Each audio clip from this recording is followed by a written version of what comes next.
This is the weekly Amplify newsletter. If you're reading this on the web or someone forwarded this email newsletter to you, you can sign up for Amplify and All Globe newsletters here. A year ago, we set out to create a space that highlights the voices, opinions and insights of women with this newsletter. Since then, Amplify has tackled everything from the #MeToo movement to how technology affects how we parent to the necessity, and fragility, of female friendships. And as the number of topics we've covered has grown, so too has our subscriber base. 52 issues later, we're honored to be a part of more than 10,000 Canadians' Saturday mornings. And we're just getting started. When I look back on the past year, so many of our newsletters have struck a chord with me. One in particular is Stephanie Chan's. As a journalist at the start of my career, I related to Stephanie's insights on being a young, ambitious woman and fighting through workplace barriers. Another was Rasha Mortada's beautiful Mother's Day piece. I grew up with a mother who lost her own mom just after I was born, and was touched by the raw authenticity Rasha shared. Other readers were touched, too, opening up to us about their own experiences of losing parents and the ensuing void that's impossible to fill. The stories about the power of female friendships, from Alexis Cameron and Elizabeth Renzetti, resonated far and wide. I heard from several women after these newsletters were published, sharing anecdotes about traditions they have with female friends that could rival any treasured family pastimes. And as a sports fanatic, I was thrilled to work with Shauna Richer, the Globe's sports editor and a longtime sports reporter, who wrote about needing to feature more women athletes. I wholeheartedly agree, as I did with Laura Pingue's take on the power of saying no. Then there's Lana Crucifix's piece, which I think of every time I write an email that starts with, "I just wanted to check in." And Karina Abousaif's thoughts on imposter syndrome also left a lasting impression on me, as they did on many readers who wrote in to say acknowledging that vulnerability is in fact a strength. I could go on, but you get the idea. And we've been so pleased to hear from so many of you over the months, telling us why a particular newsletter spoke to you. On that note, I want to share snippets of letters we've received from readers through the year.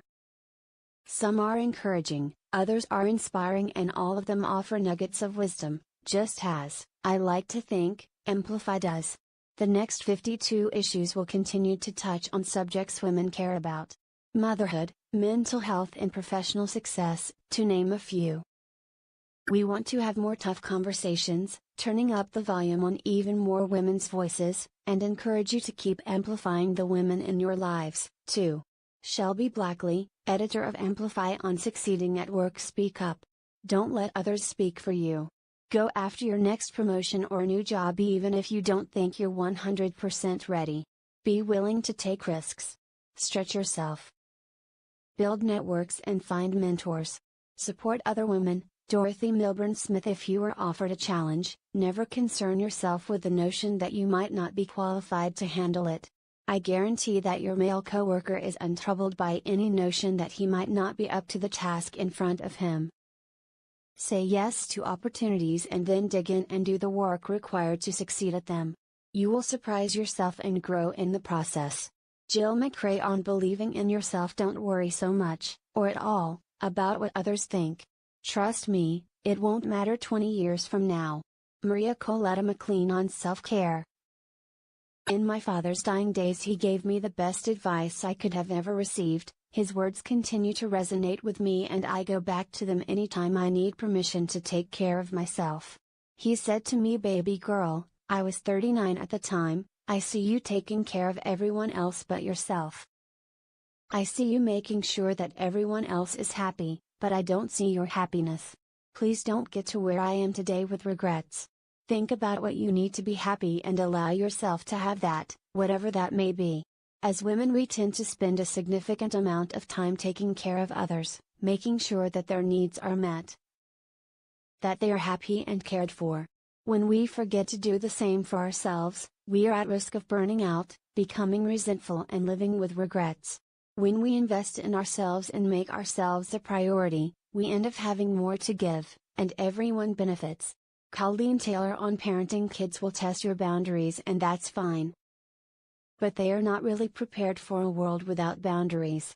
They will appreciate you saying no to things because that shows that you are there to protect them.